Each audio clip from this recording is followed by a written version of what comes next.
Fuck it, let's go. Fuck it.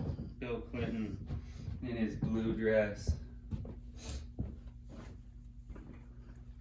You know, Monica Lewinsky shoved a cigar in her pussy and Bill Clinton said it tasted good when he smoked the cigar. I'd smoke it.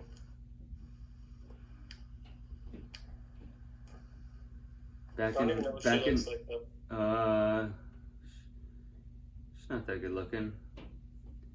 She's actually doing shit with Amanda Knox. You know that girl I was telling you about? I remember the name. I can't 100% remember exactly what it was. Oh, she's not even hot when she was young, bro. Monica Lewinsky, I know. But pussy cigar? Yeah, in 1998, there's tons of articles about it. That's tempting, bro.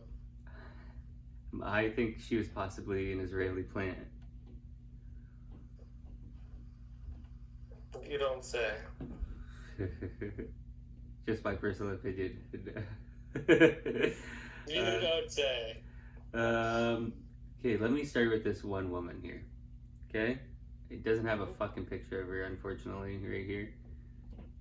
But this woman goes on this podcast that has 950,000 subscribers.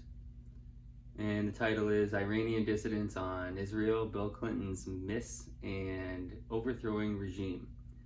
This woman grew up in Iran and gave her opinion about it. And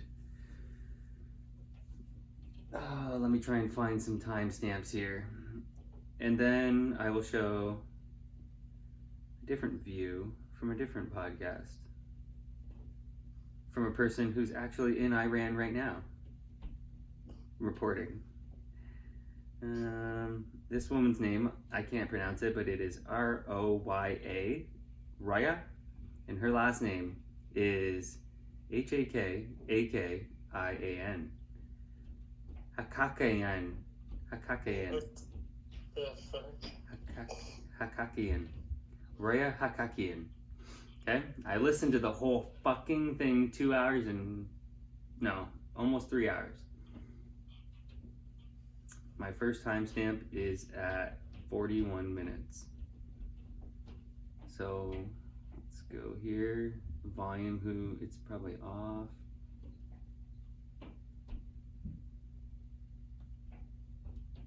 Oh, there's the woman right there. And we got an ad to start. You can always skip them instantly. I thought you was. History here, right? The first timeline is the full thing, which is thousands of years and disagreement over this land. We can do that, but right now, focusing on since 1948 when Israel was founded.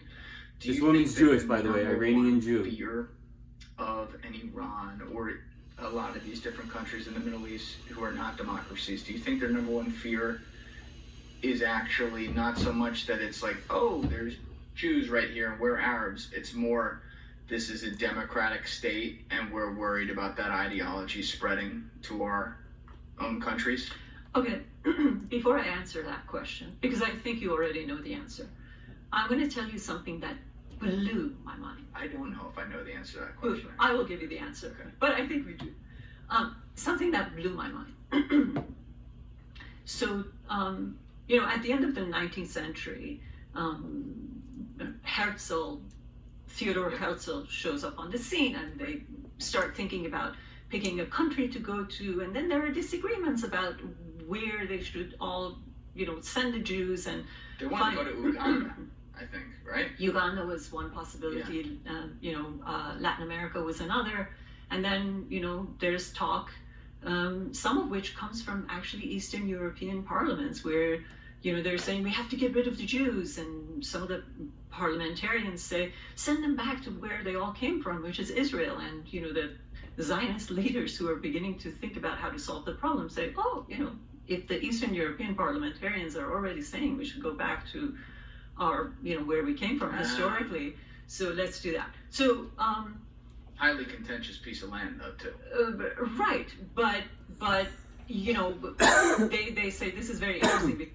So this woman's saying that when Herzl in the 1800s wanted the Jewish people to have land,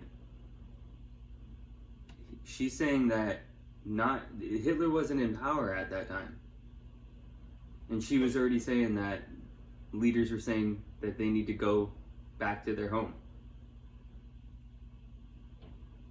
You right? So I'm hearing you. So that confused me when she said that people were, like, leaders were already telling them to leave. In the 1800s. In the 1800s. That's long before Hitler. Because, you know, I'm... Well, what the fuck? What was Hitler, 1940-ish? 33? Oz, who's one of the greatest thinkers, intellectuals, and writers of 20th century Israel, once said that his parents were driven out of Europe, saying, Jews, go back to your home. So they came to Israel. And then when they were in Israel, they said, go back to your home, meaning to Europe. So where ought they go? You know, where is the home where they won't be bothered? You know, so that's sort of the irony at stake here. But good. You know what I think your home is? Where your, like, say, father or grandfather, they speak that language. Mm-hmm. But how far does that push? What do you mean? Can't you say, what if it was the great-great-grandfather? Like, how far does that level go of where was I from?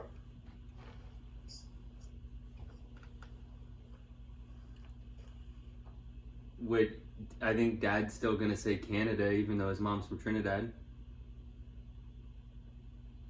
If I ask Dad, where is your home? He's gonna say Canada. He's gonna fucking say Annisburg. He's gonna say something stupid to me. Or he'll say London, Ontario, same hospital Eric Lindros is born in. Yeah, or something like that.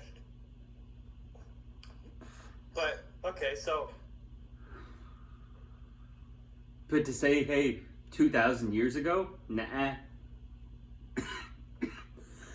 So do you want to say that their land is Jerusalem? Whose? These Jews. Not a ton of them. No. I'm not saying the people that live in Israel. I'm saying Semites. Yeah, the originals, yeah, Judea. It's a place. Yeah. And that's in Israel. Or what we call Israel. Ooh, I think Judea is part of Gaza right now. That's why they keep another acre, another goat. And... It is now part of Palestine and Israel. Oof, not for long. It'll only be one. Because when I saw that Settlers documentary, Louis Theroux was just like saying, like, well, this one guy was basically telling him, like, we don't give a fuck and we're gonna keep putting up settlements here because it's Judea. And I'm like, what? What I don't understand then, because, like, it's hard for me to understand their belief, because I believe what they're believing is fake. Yep. So it's hard for me to understand where they're coming from. But, They keep saying they were there first. That's what I know. They keep saying they were there first. But who is... Who's they? No. I know who they are. Bunch of fucking wieners. Who was there first? Because the Romans kicked him out, right? Mm-hmm. Were they there first? the biggest issue is that the majority of them are religious Jews and not semi-Jews.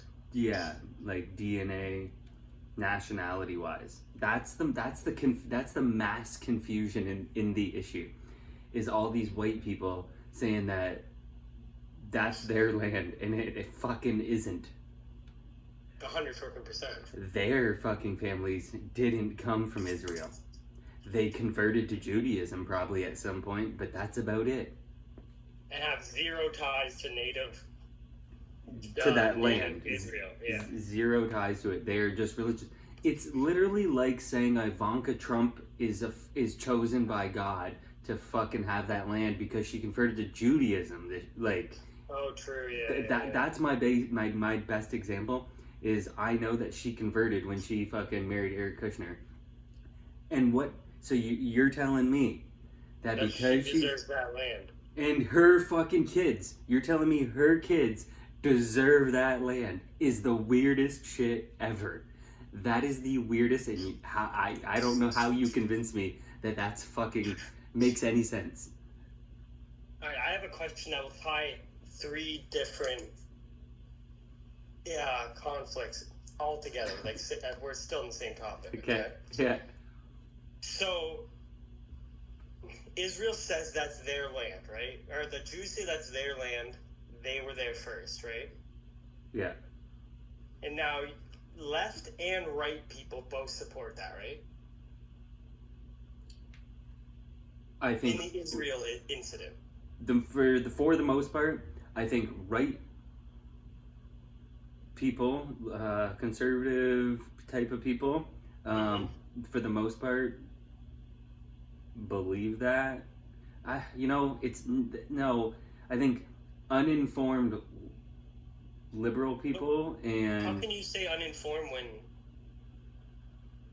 major right-wingers think this and they're not stupid? That's why I went over to liberals. The conservative people, it's confusing. Because they're God-based. Yeah, the conservative people that believe Israel, or not even believe Israel, that are giving Israel a full go-ahead, are Zionists. They're religious people, because they actually believe that they believe in this fairy tale of Revelation, and in God and Jesus is gonna come again, and certain things gotta happen. Those fucking people literally believe that stuff, are all for Israel. True. If you're a God-loving person, then you're for Israel because you love fucking Jesus. Yeah. Okay. Yeah. I get it. Okay. And then I think if you're a liberal and you do, I think you just have no clue what you're talking about, and you're literally just retarded. Because I believe a lot of liberals are pro Gaza.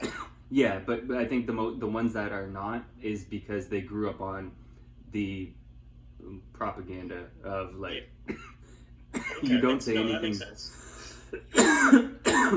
These are the worst treated humans in all of history and everything, and they've never done anything wrong. Those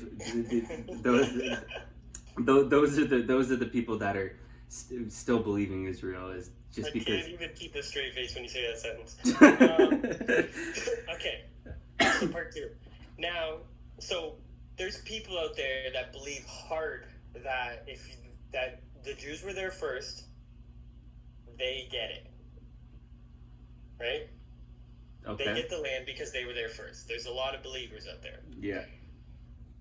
Okay, this is a very question. Who is the landowner of Ukraine?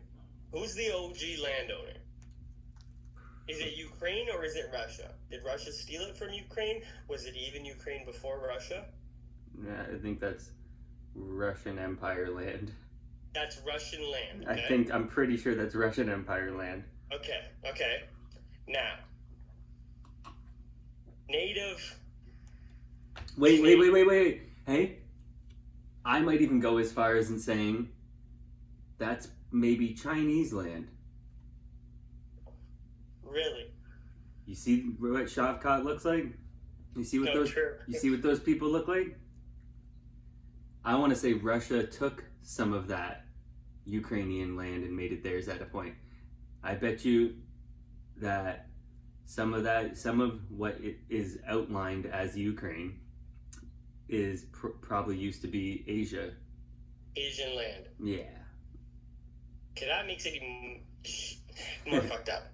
But, okay, so now, we have the Jews that deserve to be in their land because that's where they're from. We have the Russians that don't deserve the land because that's their OG land. Maybe we'll cut out the Asians for now. Mm-hmm. Russians don't deserve that land because that's not their land, but technically it's their land, OG wise. Natives, American and Canadians, don't deserve land at all. They deserve zero of our land. They only get land acknowledgments. That's it. We they will get only the acknowledge of the land. Yeah. We'll acknowledge we took your land. So how can you fight for? Not we. I didn't. No. How can someone fight for? Okay, because there's people out there that say the natives deserve way more. Russia doesn't deserve the land. The Jews deserve the land. How is that possible that you can be for all three of those? How is that possible? Did you ask my mom or dad? Or did you ask my mom at all? I did. I haven't asked anybody that question. I hear your question, and I get that doesn't make any sense. And so I swear to God, that you can ask mom, and my mom wouldn't lie. She would tell the truth to me, even make me look bad. And I swear I asked her, should we be standing for the Canadian national anthem before Kaepernick kneeled? I asked her that one time when I texted her when I was working at St. Clair, and the volleyball games I think were going on, and I was working up in the gym, and I remember thinking, this doesn't make, this is the weirdest shit. The national anthem is the weirdest shit because we celebrate stealing stealing people's land, and their ancestors are still alive. It's a weird thing. I was like, it's weird to celebrate it, and I was like, it's a weird thing to be proud of, and it could have been almost 10 years ago. I asked her that, and then when Kaepernick did that stuff, I was like, yo, I get it. I get it. I get why he's kneeling. Because these people, I always call them liberals, but these people fight hard, or they don't even fight. No one fights on the liberal side, but they think hard, but they only think for certain things. So the Russian one is exactly kind of like I was explaining. Is they got so many people, the world, like the Jewish situation, was they were indoctrinated from as a kid that Russia is the enemy, that they are an existential crisis to the rest of the world. They were literally told they made them practice hiding under desks in case they were nuked, and that would have done absolutely nothing. It was fear propaganda, instilling that into kids. That's what that was. The people that had classrooms practice bomb scares like that, nuclear bomb scares, that was literally propaganda. The people knew that would do nothing. Hiding under your desk and covering your head with your hands is literally... The nuclear goes over your head if you have your hands on your head. Yeah, it's literally like giving a person 1,000 years ago an iPhone and Like they would have no clue. Like it would be pointless. It would be absolutely, it would do nothing. So you convinced thousands and thousands, millions of people that, hey, if you hear alarms go off, get under your desk and hide. That's the Russians, like basically trying to wipe us out. That was never going to happen. And if it did happen, that little hide under your desk was doing nothing. They literally did it to instill fear into people, into a whole population. They instilled fear into a whole population. So these people grew up thinking, oh, these people are capable of that. And they fucking fear-mongered. It was fear-mongering. That's like, it's just a long... So these people, like, so all up to our parents' age, they believe that type of stuff. Because they grew up with Russia is the worst threat on this planet, and Jewish people did no wrong ever. They learned all that as kids growing up. Well, if you're a Jewish person and you go to the bank to get a loan, they charge them 0 interest. But if you're a Roman fucking Catholic, they charge you interest. Okay? It's a game. It's a game, a dirty game. And they've been doing that for a long time. When Hitler kicked them out of there, he said, no more interest on loans. And in 7 years, they became the most powerful country in the world, while the rest of the world was in the Great Depression. Mm-hmm. Usury. But yeah, like, I think it's, people just grew up with from such a young age, with this propaganda. And no other source of information. Like, I'm gonna show a completely different source of information that I watched in 24 hours. In 24 hours, this episode was put out of this woman that grew up in Iran, and then a guy reporting live from Iran, saying something completely different than this woman. Let me try and find what I'm going back to the late 19th century, when the Zionists decide that the destination is going to be Israel, they go to this land which is actually the least listen to this, prosperous part of piece of land as compared to the rest of the region, right? Like, if it didn't have oil. It's probably the only piece of land in all of the Middle East that doesn't have oil. It's something that Golda Meir, the Prime Minister of Israel, used to joke about. Say, they looked and looked and looked and found the only part of the Middle East that didn't have anything good. Hey, you know why that's like the biggest lie? Because those first people did not have access to anything to be able to survey the fucking ground if there's oil in the 1800s. Okay? This woman's a fucking she's a propagandist, this woman. This woman spit out a bunch of propaganda for 3 hours that I listened to. Just to hear and like, she's smiling as she says this. And I couldn't believe it. I'm like, hey, like, I know what happened in the 1800s then. Like, I know, I read it. And so you're lying, telling me that they went there and chose that. I know that they went there and it fucking sucked. Remember I told you before? Who the fuck would want to go to the fucking desert? That place is hot. Even the current people today that go and put settlements up in Gaza,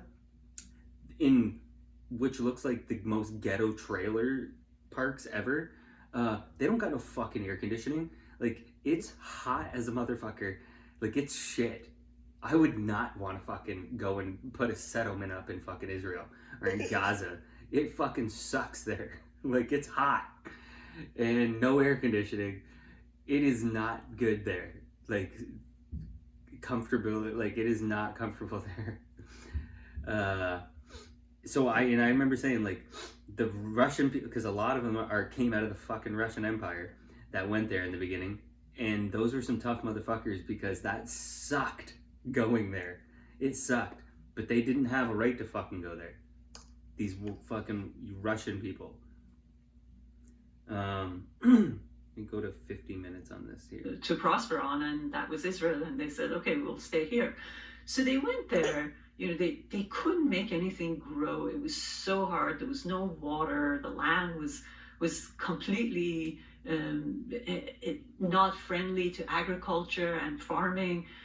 So they began to do all these things, but these people who are totally destitute and have moved to this completely unfriendly climate and country, one of the first things that they built. So if you and I go to be returning to...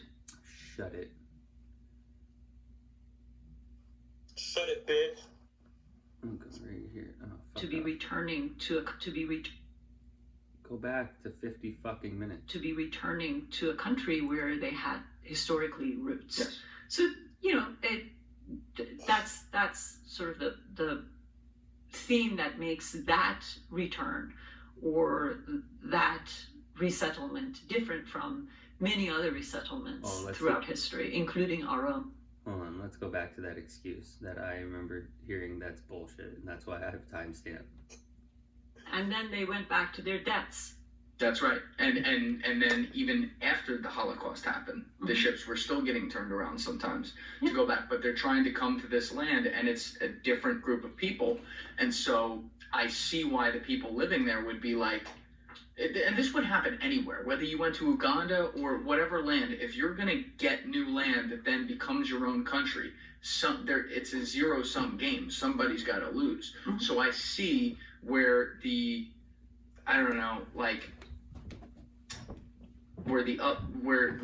Palestinians would get upset about that, and that would cause a problem. Then they are then used as a pawn by these other countries to start wars, like what happened in 48, 67, 73. Yes.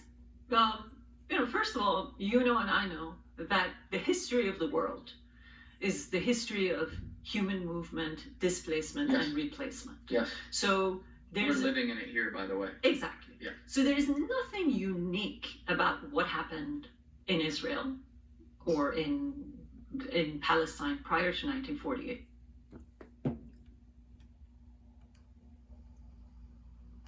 Kind of what you were trying to say, right? Mm-hmm.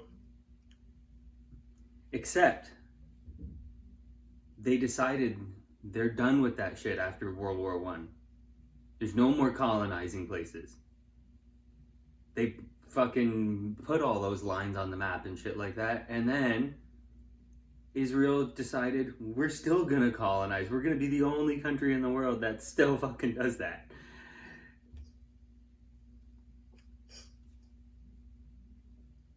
That's why they get kicked out everywhere. Mm-hmm. With the exception that while we as Americans came to a country or a piece of land where we had no roots, Jews who went back to Israel happened to be returning to a country where they had historically roots. Yes. See, that's what burns me, is that's a lie. That's a lie. Those fucking Russian Europeans don't have historical roots there. They do not. Zero. That is a lie. And I'm like, timestamp for a lie. 59 minutes. I got one more here. So, poet. Israeli government form, and then Palestine, which had been under British rule, didn't form a government because it refused to. There was a partition. So yeah. That's not where I wanted it.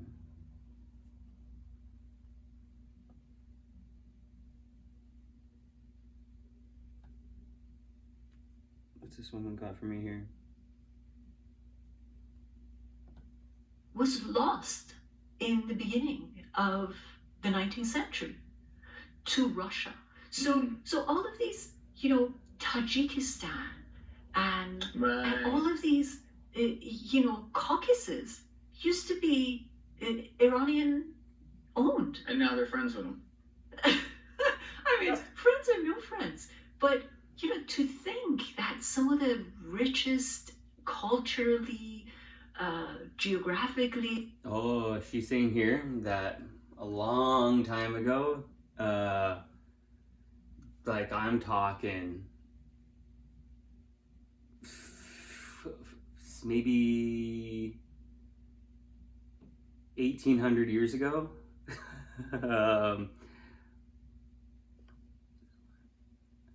Persia, like this is a long time ago. It wasn't Iran. It was Persia. You ever see the 300 movies? No. The Prince of Persia? Yeah.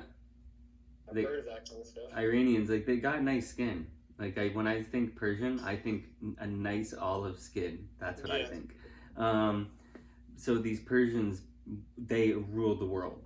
The known world. Back then, long fucking time ago, because they had all this gold.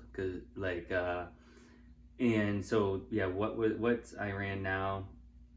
Kind of like that area was Persia, and so probably technically back in those when lines were made up back then, part of Russia now today and the Soviet Russian Empire was Persian. The Russian Empire. Part of it, like some of those Baltic, some of those smaller little countries, like where Valentina Shevchenko and stuff, probably where those little countries there were probably Persian Empire at one point. 1800 years ago. A long time ago.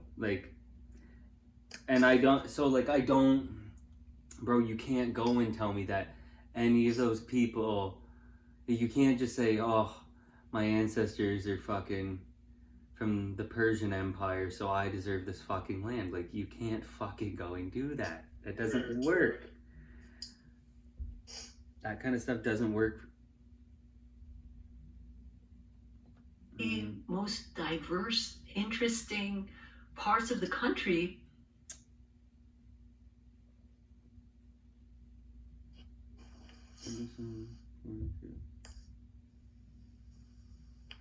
Yeah. I hope this part right here is the one part that I really wanted to hit. Is the last one timestamp in this woman's podcast. For the most radical at the time, Democrat that they knew, hoping, and campaigning with him for all the promises he was making about, campaign against poverty and all the other things that he was talking about. And now, a lot of those people are in a complete opposite camp. So what happened? What happened that those very same people in the very same region with the very same complaint made such a radical political shift? They didn't. I think they still want the same thing. They want the same exact thing. They just think that the original Democrats failed at delivering it. Yes, and we've seen this with both parties. This is true. Politics becomes like a circle or a boomerang, however you want to put it. It's the same type of result, to where the shoe gets on the other foot with these two parties over cycles, right? And you look at the 2015-2016 cycle. Man, where was that one spot that I wanted to hear? I swear I must have timestamped it.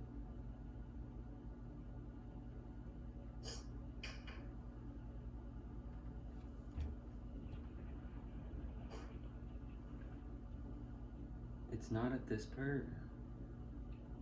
She brought up something that I heard before. Is, you know, you can look at the map even with a recency bias of the last 150 years, for example, and see all the changes that. Damn! What? She had brought up a situation that happened in Iran with a girl that didn't wear her hijab. And I remember the story that came out about it.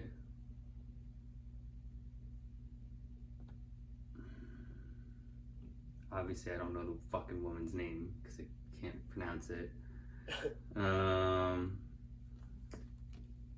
And a few years ago, Irene.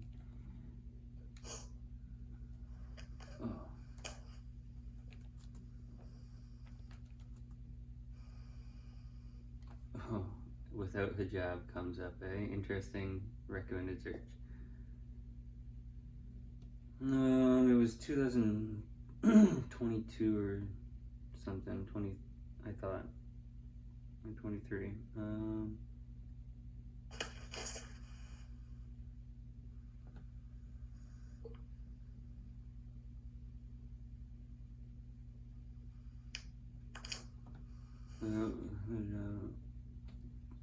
Killed.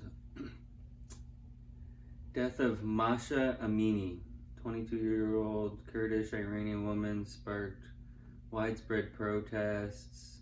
I think I remember this. Yeah, okay.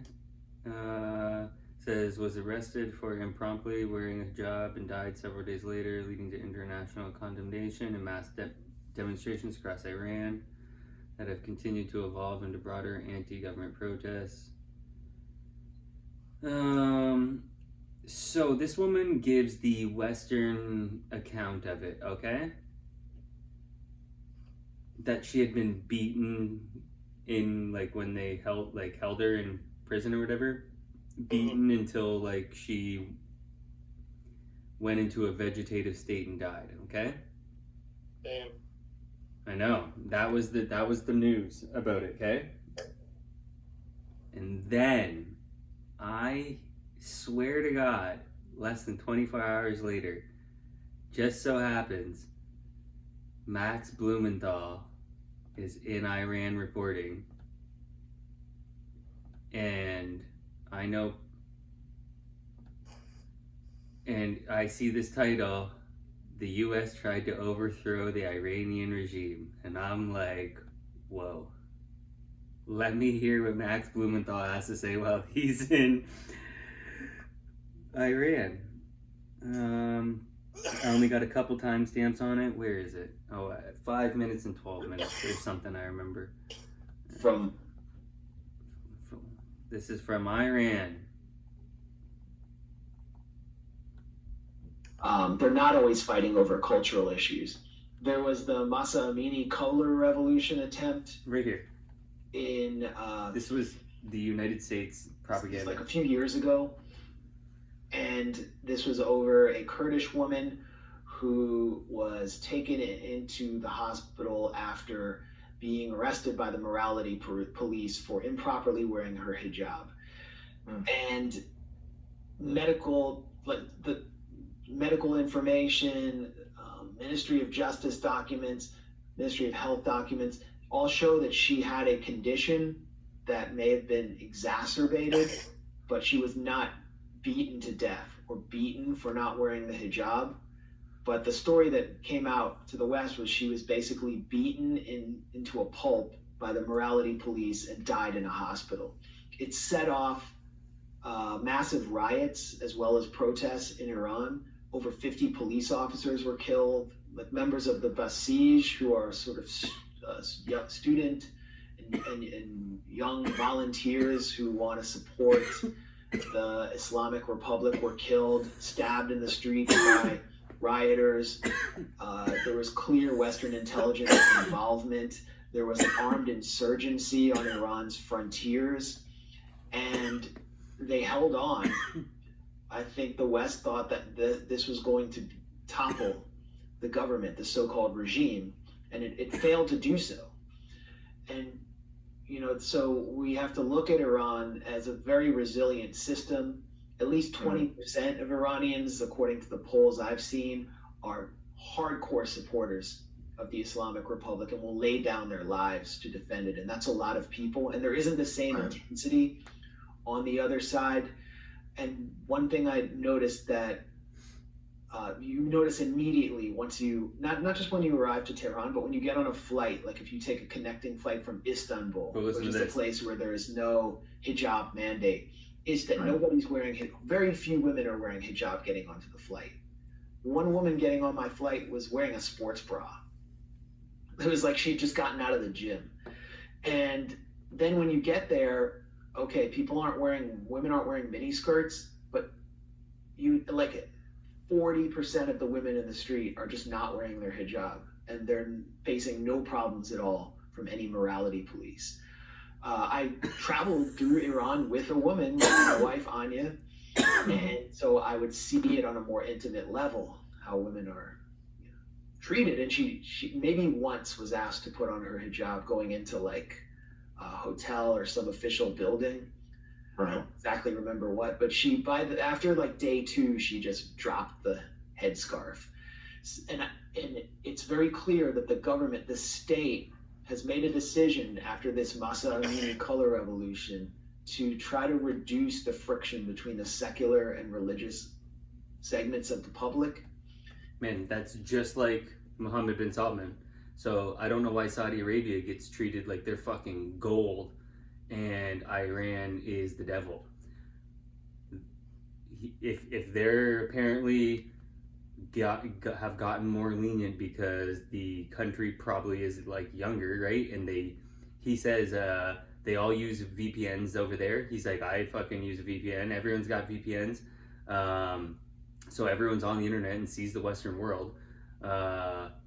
So just like Mohammed bin Salman did when he got in, he just started like, letting women drive and letting people letting some things like change over there so that the world doesn't complain about not letting them do things.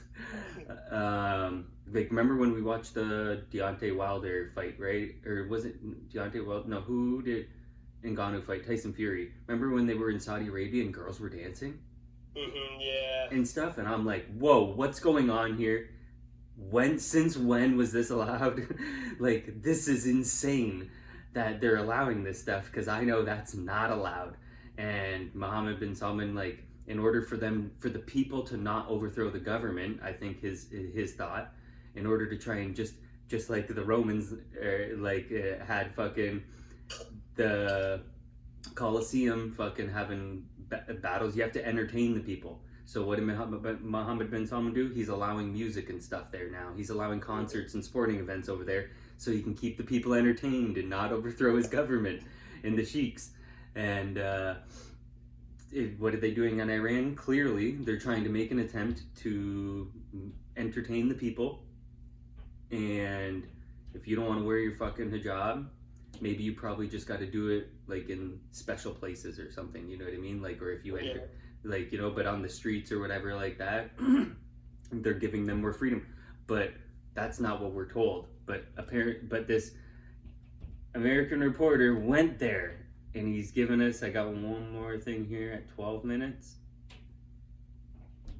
that I had to stop talking so I didn't basically ruin what I heard him say earlier. It's just like not considered a credible position, and the Shah's son is considered a joke. Like, ooh, I thought that was funny.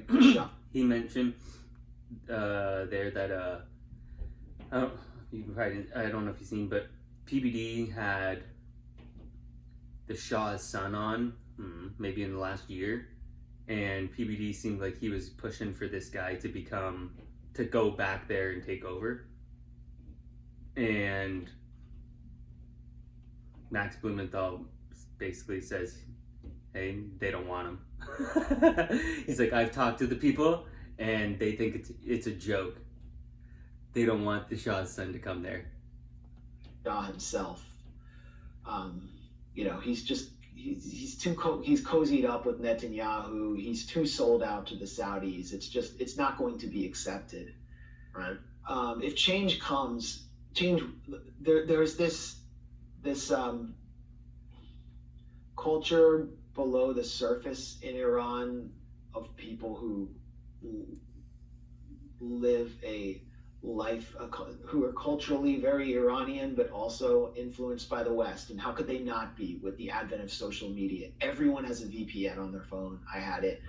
It just takes 2 seconds to download, and then you're in all the social media apps that are supposedly banned, and you're seeing the West's world. And so, like, Burning Man type festivals have taken place in an underground capacity. Large part of the public drinks in their homes. I went to like a hippie market that takes place on every Friday, like a hipster crafts market, really cool. And on the outskirts of it, I smelled marijuana. Like, Wow. it's So is that like a throwback to the old hippie trail where people would go overland through there? it wasn't like, you know, people going to see their guru in Kathmandu in the 60s. It was like young Iranians who have probably grown marijuana, and like it's all happening. I saw goth youth, like dressed like goths, dressed like some young people dressed like punk rock, walking down the street in Tehran, encountering no problems. I took the metro all the way through Tehran. They have a very clean subway system. Would function much better if all parts weren't sanctioned by the West. And you see young people engaged in public displays of affection, like kissing each other outside of marriage. It's just no one was doing anything to stop them. So the more that the West leaves Iran alone and stops terrorizing Iran, the West is financially terrorizing Iranians, and all of them feel it. They all have different reasons. So I'm getting, we've just been lied to again, more and more, right? More. More and more lies. Because Max Blumenthal's been there. He's been there, he knows. You can't know unless you've been there. That's going to be my title. Max Blumenthal has been to Iran. He knows because he's been. Max Blumenthal has been to Iran. And I'm going to take his reporting. You trust him? Yep. I don't know if you watched.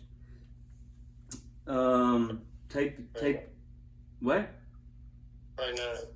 Well, there's a higher percentage. Okay? Give it a chance, what I'm about to say. You know Theo Von? Fuck. Yeah, I heard of him. Train is coming. Son of a bitch. So, Theo Von had on Gabor Mati. Do you remember? Yeah, I probably did watch that. Let me see. Gabor.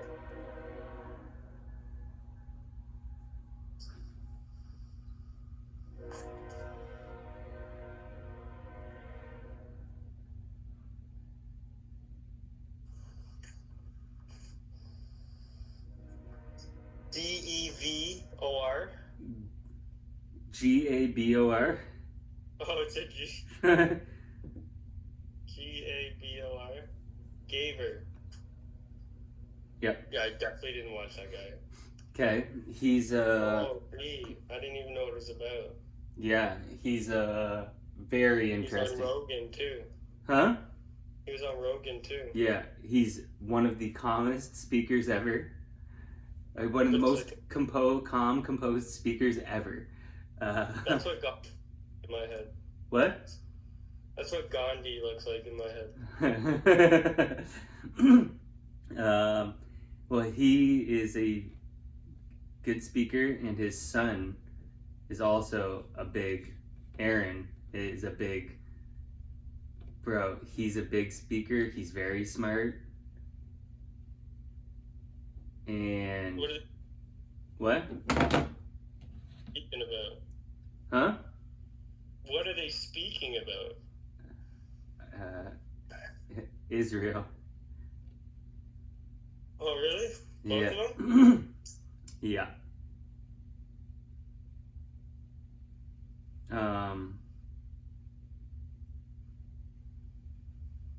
Let me just get this.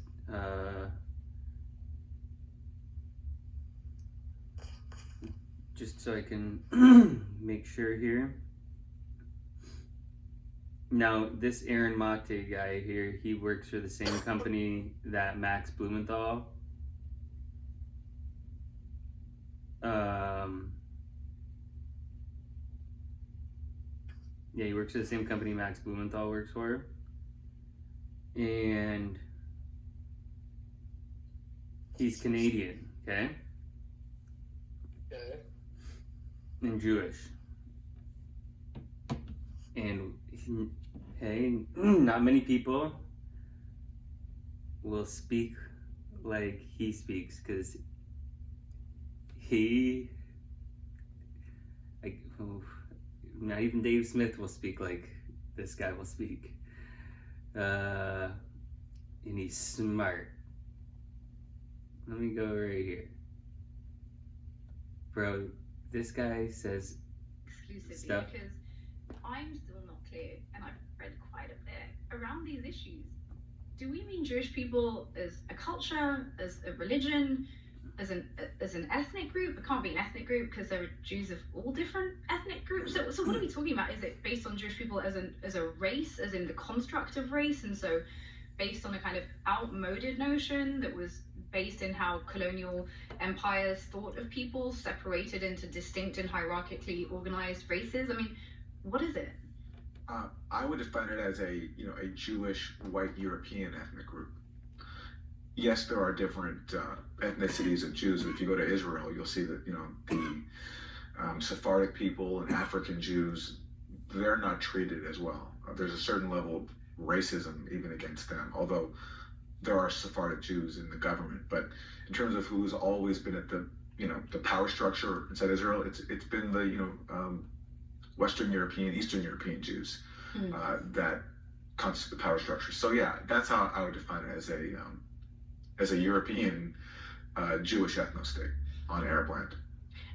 And so obviously historically Jewish people within Europe, obviously at the turn of the century, are identified outside the realms of whiteness, right? This is the beginning of the identification of Jews as somehow separate and different, this idea of a fifth column, which eventually, is compounded by dehumanization and takes us to the horrors of the Holocaust. Today, do you think Jewish people continue to be viewed as this racial other in the same way? And I ask this because you may be familiar with the journalist and author Rennie Edo-Lodge, who wrote Why I No Longer Talk to White People About Race. But in her book, she makes a distinction between prejudice and racism, right? Prejudice is like a dislike of a people for various reasons, and racism, which is structural, by which I mean that the effects of prejudice compounded with power, so prejudice plus power, lead to negative outcomes for that group at various stages of society. Today, and I don't mean historically, because historically clearly Jews were the subject of racism. Today, do you think Jews experience racism? No, and of course, and I think the leading promoters of this notion that Jews are othered are now powerful Jews themselves, who are constantly portraying themselves as victims, and everything under the sun is anti-Semitic. The other day I heard a Jewish CNN anchor, Dana Bash, say that Free Palestine now should be considered possibly an anti-Semitic term. So it's establishment Jewish people that are constantly portraying themselves as being the targets and being othered because they want to create this fake climate of persecution to justify Israel's existence, because Israel can't exist without Jews around the world being scared and feeling as if they're unsafe and have nowhere else to go. So therefore we need this fanatical ethno-state to protect us, even if it means killing tens of thousands of people, committing ethnic cleansing. So I think to the extent now there's any othering of Jews, it's led by establishment Jews themselves. And that's sort of been what Zionism has been about from the start, to make the rest of the world sort of feel unsafe for Jews so that Israel can justify its existence. Because how else can you justify a supremacist ethno-state? And I Bro, this guy had me laughing. She'd ask a question and I'm like, and this guy would just go in. Bro, that's the beginning of the conversation. sense. I could say this, I have Jewish privilege. I have no time for those people. I just don't. Who then, turn whatever individual complaints they might have about certain situations. You turn this into this massive scandal that's being talked about constantly in the media, and Jeremy Corbyn constantly has to answer for. It was all, to me, an obvious scam to undermine the best hope that progressives had in the Western world for a genuine leader who could reach masses and help the masses. And I'm still mad about it because, look, I know people who, I know someone who considers himself a progressive, very, very progressive, and works in media, and said to me, Aaron, you don't know what it was like to be a Jew sitting in synagogue in during Jeremy Corbyn's time. And I just, what do I say to that? To me, there's a psychological issue here going on where people convince themselves that they're being persecuted, and I just don't have time for it. We're talking about privileged people, and we're talking about in a society where there are actual persecuted people, and I just don't count privileged Jews as in that category. And just to clarify, when you say privileged Jews comprise only 2% of the US population, but fully 30% of the 100 richest Americans, and they enjoy the highest household income among all religious groups. Jews comprise less than 0.2% of the world's population, but of the world's 200 richest people, 20% are Jewish. And I also do want to caveat that by saying that there are Orthodox Jewish communities that are much poorer, Sure. and I do think because they are visibly Jewish in a way that a lot of Jews are indistinguishable from white people, do experience forms of prejudice that become racism because of their identifiable identity. No one would deny that there's anti-Semitism in the world. Of course there is, just like every form of prejudice. But the question is, to what extent is it a problem?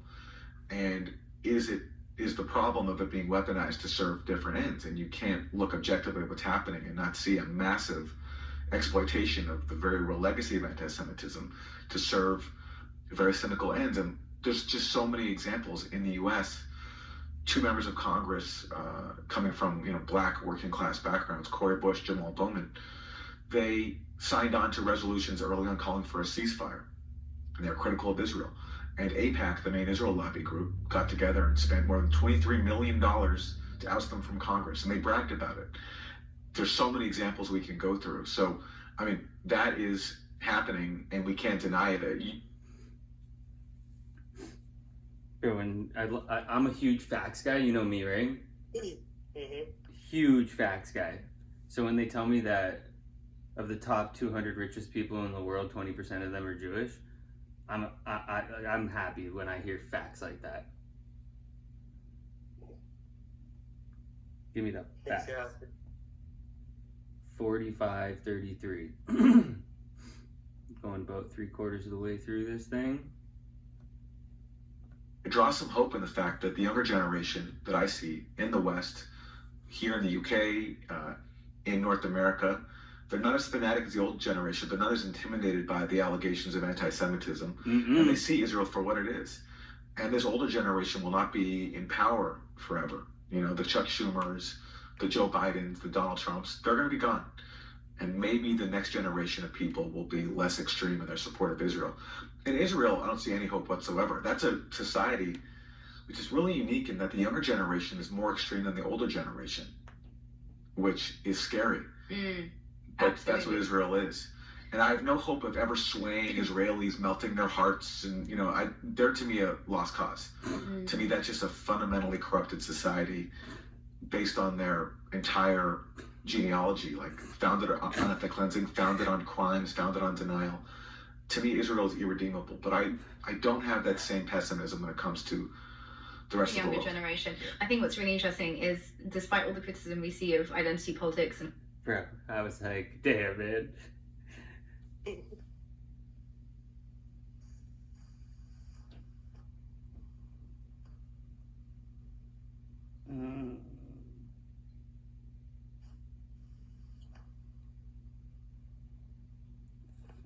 44, 43.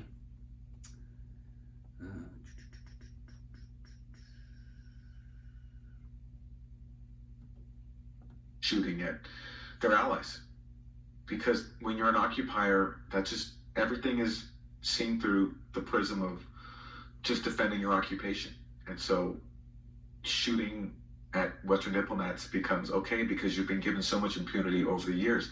Israel's killed American citizens like Rachel Corrie and Shireen Abu Akleh with no consequence whatsoever, forcing American politicians to pretend as if they're outraged while doing absolutely nothing. So this is just the culture of impunity. And one point I wanted to make earlier about PR, the West has always preferred Israeli governments that were sort of from the more dovish side, like the labor governments, like Ehud Barak and Yitzhak Rabin, because even though their policies are very similar, I mean, they all commit atrocities against Palestinians, they all steal Palestinian land. The labor side of the Israeli spectrum does it while pretending to care about peace. And Netanyahu, for some people, is a liability because he's just so brazen in his contempt for Palestinian life. And that becomes a problem sometimes that has to be addressed. So you have to sometimes slap Israel on the wrist to get it to scale back. But fundamentally, the commitment in the Israeli spectrum, no matter who's in power, whether it's Netanyahu or his opposition, is to occupation, is to ethnic cleansing. And Israel's Western sponsors, especially in the U.S., just prefer that it be done with a little bit more bit more nuance. A little more nuance. A bit more nuance, a bit more smoke and mirrors. Exactly. Speaking of smoke and mirrors, there was a 60 Minutes interview which aired 6 months ago in which a retired Mossad agent openly bragged about how Israel manipulates public perceptions and narratives. When he was asked how Mossad managed to convince Hezbollah to buy pages that were exploded, he responded, "We create a pretend world. We are a global production company. We write the screenplays, we're the directors, we're the producers, we're the main actors. The world is our stage." What do you make of that? Well, it makes you wonder. Right, what do you make of that? I like that. I like hearing that. What else are they concocting that we don't know about? Right? What films, what television series, what music groups, like what aspect of our culture that we might not know about has been corrupted by Israel? And unfortunately, I mean, it sounds paranoid, but it's a fair question now, given just how pervasive censorship has become and given how powerful pro-Israel figures are, and given how cynical they are, how they constantly want to indoctrinate people into supporting their project. It just makes you paranoid. Like, what else do they have their hands in? And I understand that's why it makes people a lot more paranoid and a lot more prone to embrace theories that are baseless, because the world seems so crazy. You need something to cling to make sense of it. Right. And then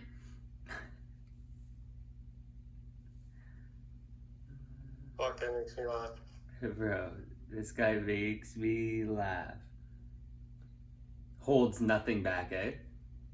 shut down. Then a few days ago, just weeks after the first blackout, Spain faced another outage in its telecommunications.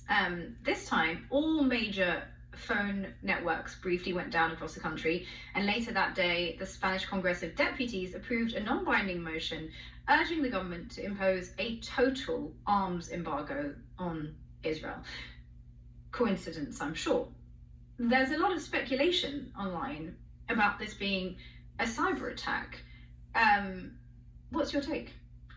I haven't looked into it, but it's fair to assume that Israel's guilty these days. It is. It's fair to assume that, given just how horrible they've been in Gaza and how cynical they are in safeguarding their mass murder campaign. It wouldn't surprise me at all. They have such contempt for people who stand up to them. They have so much contempt for anybody who dares defy them. So, for example, Barack Obama, their chief patron in Washington, when he was negotiating a nuclear deal with Iran back in 2015, Netanyahu came to Congress and gave a speech, trying to undermine him. So they hate, and they feel they're so entitled. There's a real entitlement in that political culture. And so it wouldn't surprise me at all. I just assume in these cases that, Israel is guilty until proven innocent.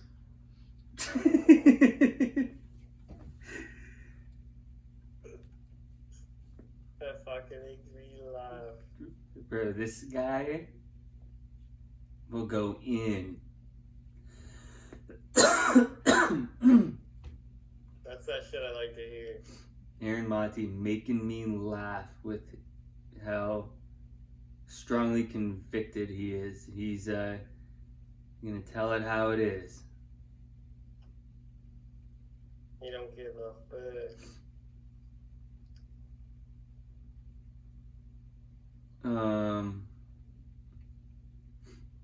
And then I got, man, I didn't take, I was supposed to get screenshots of a couple timestamps for this one, and I didn't, Retard. but it's Trump taps Palantir to spy on all Americans. Hmm. You know what wows me though is Palantir has been on YouTube. Their account's been on since 2006, and they got 117,000 subscribers, but not many people watch their stuff for some reason. Like, the most views on anything I see here is 61,000 in the last while. A ton of them have a couple thousand though. Their latest video has 7,000 views. It's they I don't think I could. They have music now. Who knows if the music is copywritten?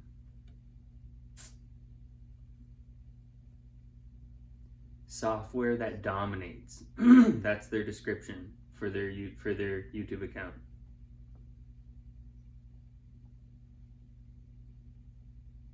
That's what it would be. Not many people are watching and seeing what they're up to. They literally are posting it on their YouTube. I'd like to play the video. It's 2 minutes, but it has like intense music like on it, bro. Like, I'll play 10 seconds of the start. It's so crazy that this is 3 weeks ago they posted this. Highlights. Bro, this is the music for this. But it really make you feel like the 97 Chicago Bulls here, don't they? When I entered the room this morning, I thought, wait a minute, it's only been 6 months since... They think it's like a highlight video. It's a beast, like, you know, like you'd put this on fucking your Ball is Life fucking highlights. Yeah. And it's what's the description for this? The description for this video is Palantir owns value creation.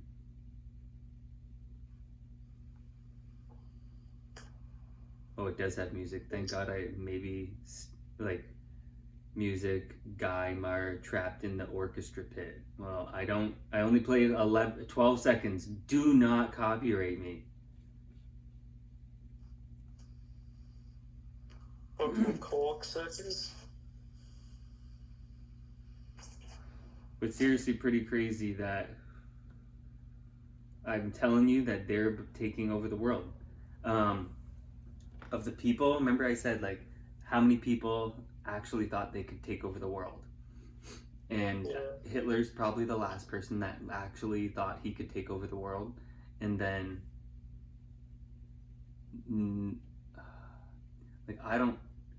Napoleon thought that he could take over the world, I'm pretty sure, for the French. If that's, like, not even 300 years ago. But I don't really know how many other people actually thought they could take over the world, like a Genghis Khan. But I think that Peter Thiel and Elon Musk can take over the world together, and they're doing it in our faces. And it's just kind of slowly happening. They're gonna digital currency, a digital currency, and Palantir's facial recognition, and then what I think, Elon going in being part of Doge and going into like say Social Security and all the medical stuff, if he be compiling that information with Palantir's AI technology, and then they'll have it in all in one database, can literally have a file on your whole life will be in a file and be able to be recalled. What's that? And just be pulled up. And be pulled and then they install cameras everywhere. And every time your face goes on there, it just goes right into your file. So you just have updated pictures of you. At all times. At all, it can just compile a profile of you, you know what I mean? For whenever it's needed. Yeah, your tax filings, student debt, social security, bank accounts, medical, and immigration, all that will be just all in one file. And then updated pictures of you. And you know how like your phone, like you look at it, your eyes, oh, you don't have that, which is the smartest, but your eyes open your phone, like it has your retinal scan, like you're like you like, so like to have your eyes and like, so they don't even have to scoop your eyes out. You've had to have seen like movies like that made that where that kind of thing, or shows or something back in the day, like where, you know, in order to get into this base or whatever, you got to scoop a person's eye out or whatever, right? Because that's how you get in the retinal scanner. Well, now that you're just able to copy people's eyes, like for sure. We have your retinal scan already. So fucked, bro. This Palantir, and then Elon's satellites up there. That AI software, like it's gonna be. They're gonna weaponize space. They're gonna own space. Like they're gonna own all around. Like Elon can get internet to all these, to everywhere, and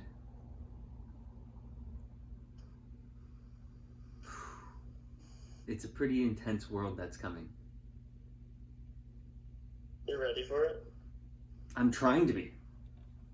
And then so what's crazy is then, so I'm all in on following Palantir, and then Joe Rogan has on this guy, Jesse Michaels, yesterday, who works for Palantir and Peter Thiel, finding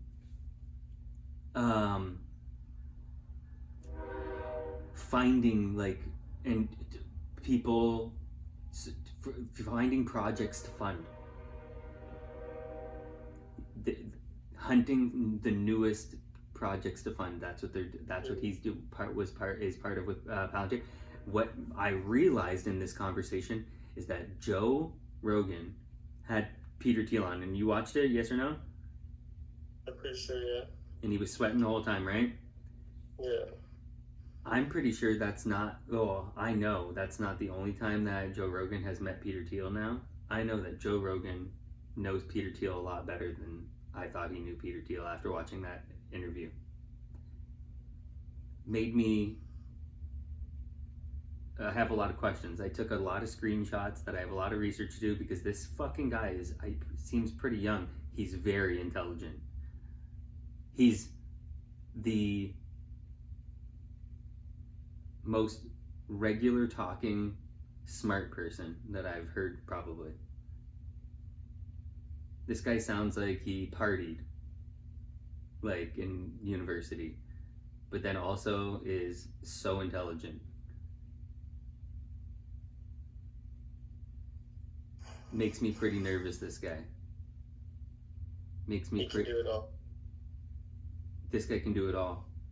He's smart. Palantir, bro, yeah. And after this, he just had this guy on. What Joe talked to this guy about,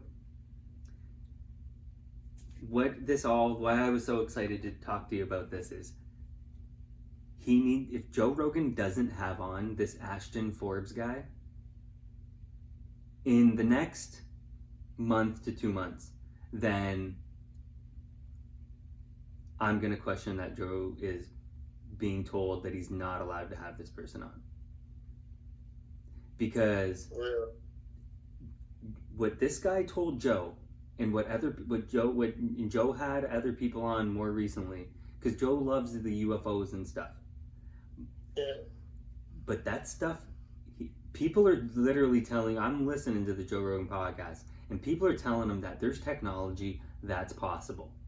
Like that, there's possible technology out there that we're not told about, like gravitic propulsion and fusion.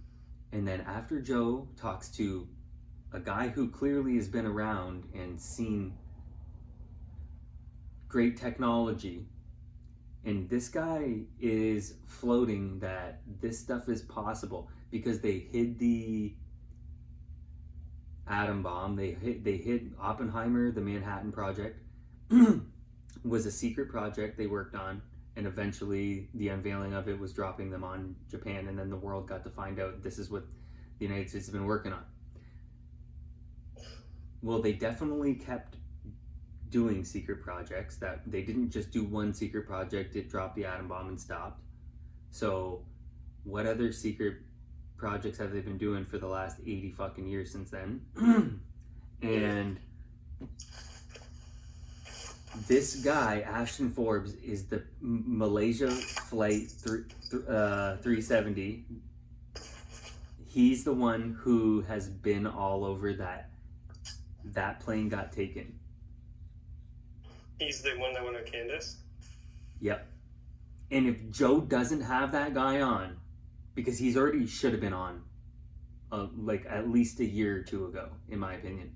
And if Joe doesn't have him on in the next couple months, after I've watched Joe talk to multiple people now that keep talking about fusion technology, anti-gravitic technology, or fusion power, like that,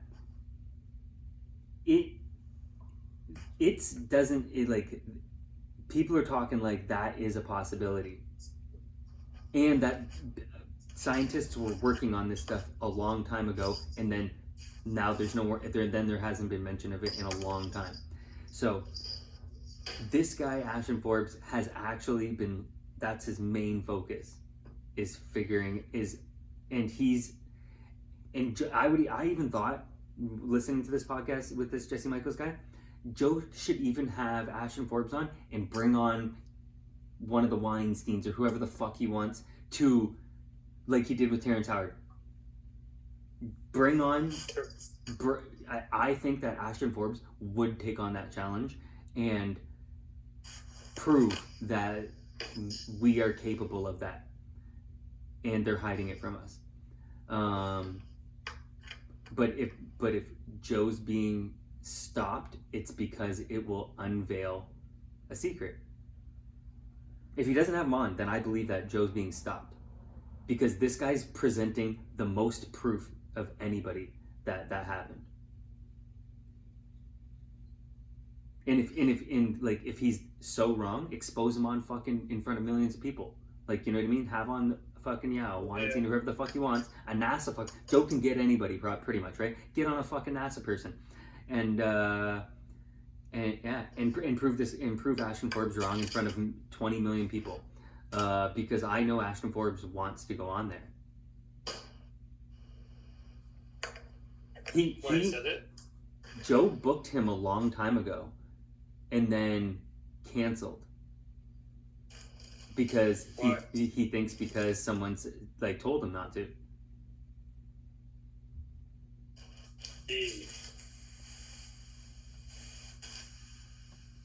Candace don't give a fuck. Nope.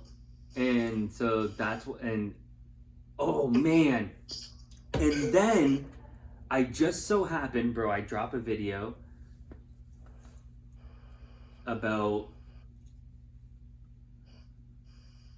because I watched Ian Carroll on No, I watched him on Jake Shields' podcast, and then he mentioned real quick about putting the stock market on blockchain, and I even commented on it and said, "Oh, if once Ian finds out about Seed and Company, he'll realize that the stock market can't go on the blockchain." I watch a Candace episode the next day, and he starts talking about Seed and Company's DTC about the stock market, and I'm like, oh my god, he's on to what I'm on. I'm like, I have to start dropping these videos ASAP because he's a way bigger channel than me. And he's about to start, I think, getting into the family and the companies that are actually running all of America and possibly all of the world, that are in control of trillions and quadrillions of dollars. Bro, if you're dropping that first, and then, bro, you will be able to get onto a podcast, I swear. If you're dropping that shit before him, because it's obviously shown, right? Yeah, he mentioned it like within the last week. Like it's one of her last episodes. Like it's on her podcast on Candace's, and he only went back to the 1920s and only did the DTC, and like he's going to talk more about, get more into it, he said. But I couldn't believe it. I'm like, no way. And I'm like, oh, I wanted to message you it, and I'm like, but then I'm like, oh, I'll tell you on here, because I was like, bro, I can't believe this was Monday or something. What's today? Wednesday? This was Monday possibly that I heard him this episode. So maybe that episode is from Friday or something. But I was like, I know, and I've been floating it. At the end of some episodes, without mentioning that family's name, I've been floating that, hey, I'm looking into this, to look at this and look at this, and like, I couldn't believe he started with, the depository trust company, and he started getting into it, and I'm like, no way. I'm like, this is a tester on the whole. He's a big tester. Will he say that family's name? Will he go back in the history of the bloodline of this, of how these people, the Payson family? Yeah, and see how this all got started. I'm excited to see. Big things. Because to a level, most people think Rothschilds did it. And Rothschilds were just workers. I was just like, no way. I couldn't believe it. Let me see if I can maybe even just, I don't even know if I can pull that up real quick to finish this off. Rothschilds aren't even the big players. No.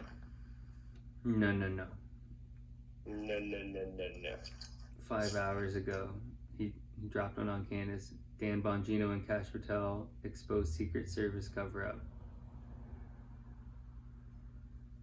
And Hyde about Epstein.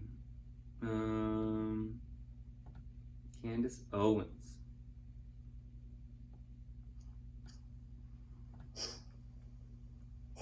One of the funniest people. Candace Owens is one of the funniest. You needed her box, eh? Mm-hmm. I think it's in this one 5 days ago. Oh, who knows how loud this is. Did you know that there is a single company controlled by the banks that owns just about every single share of every single stock on the market?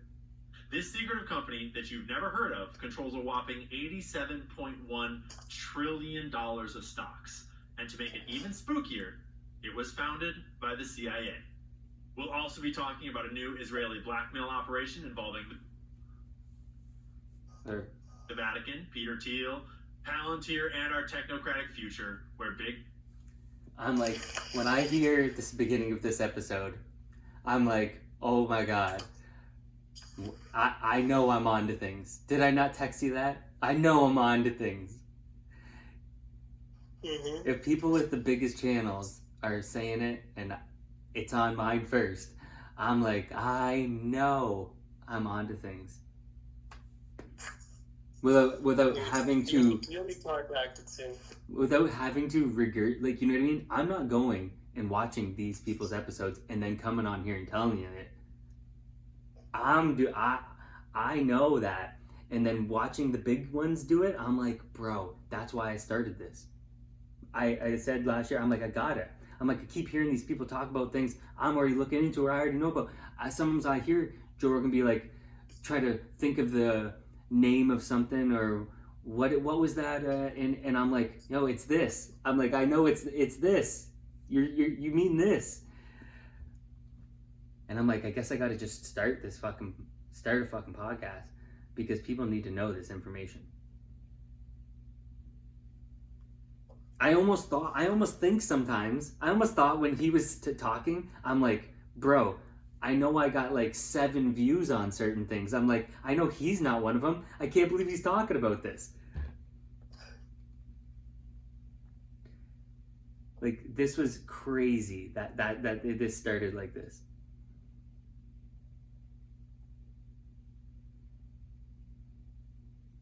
Now, how deep will he go into that? I have no clue. No clue. But I'm going to go all the way. I'm going to go all the way with this one. I'm excited. 0 things on the Pacer family. Mm-hmm. There's 0 things when I type it in on Google. It's tough. Got to go to the archives, and the South Carolina, North Carolina archives got stuff. Because they're... What is that? Huh? What is that archive? Like, what does that mean? Like their newspapers and stuff like that. Mm. Those are like, it's a pain in the ass. It's a lot of work. Like it's a lot of work to like do the journalism stuff, and because those kind of things are still like, you know, like that's what it's about, finding people's, like what Candace was doing about Kamala's family. You got to go to the newspapers and stuff to find the people's names and stuff that are listed, you know, because birthdays, weddings, those kind of things, and find them. They got old fucking pictures and stuff, kind of match them up, and it's tough because, you know, just how records are kept and stuff. Look at the names on loans, like from old loans and deeds and stuff like that. Fucking, I remember going into like how to try and figure things out with mom, and she's like, that's so much work. I'm like, yeah, you have to find out who's funding everything. It's a lot of work to go down the rabbit fucking trail and find out who it all leads to, who all these things lead to. It's a lot of work, but it's so interesting. And I just treat it like sports. I just was always interested in that kind of, like, the whole person's life. I liked an athlete. I'm like, I want to know about this whole person's life and family's life. Yeah, you've always been a deep diver. Mm-hmm. Now I'm like, yo, I'm trying to figure out who runs the world, and it's a lot of work. I figured out who created America, basically. I'm very sure I figured out who created America, and it was a Frenchman. Really? Pacer. It's like a Pacer, which is, it comes from, and he comes from the family. That's not really his name. Really, his last name is, I don't know. What is that family's last name? One sec. But how do you know all this stuff if you've never been? Lots of reading. But you've never been. What are these people's last name?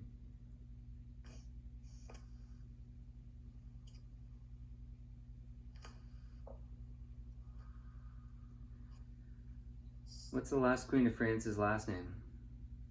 How the fuck would I know that? Executed by guillotine. I think her son got disappeared, and that's who that is.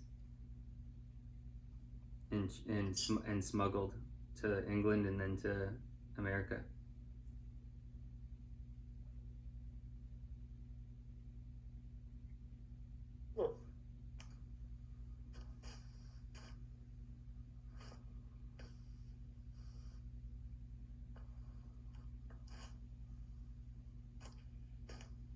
Children.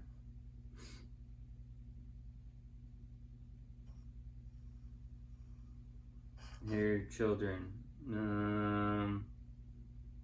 Marie Therese Charlotte, Madame Royale, married her cousin Louis Anton, Duke of Angoulême, the eldest son of the future Charles X of France.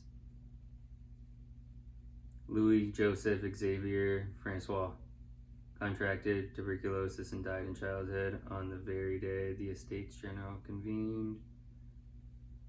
Got another one, died Louis, I don't know my Roman numerals, of France. Died in childhood, no issue. What? He was never a king, nor did he rule. What about this one? Oh, this might be the one. Died in childhood, no issue. He was never officially king, nor did he rule. His title was bestowed by his royalist supporters and acknowledged implicitly by his uncle's later adoption of the regal name.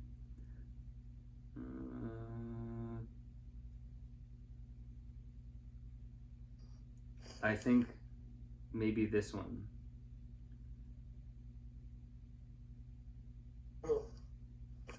Louis, Duke of Normandy.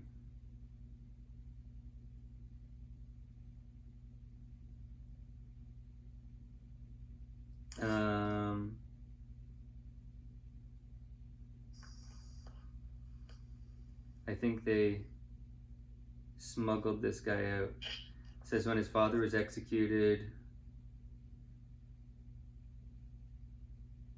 or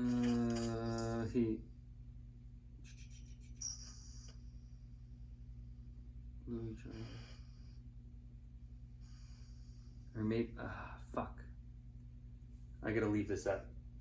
But it's that family. It's that family. It's the French family, bro. I swear to God. And it made more sense as I was reading because I'm like, man, and I didn't know about the French control over those African countries. The French are secretly way more powerful than I thought.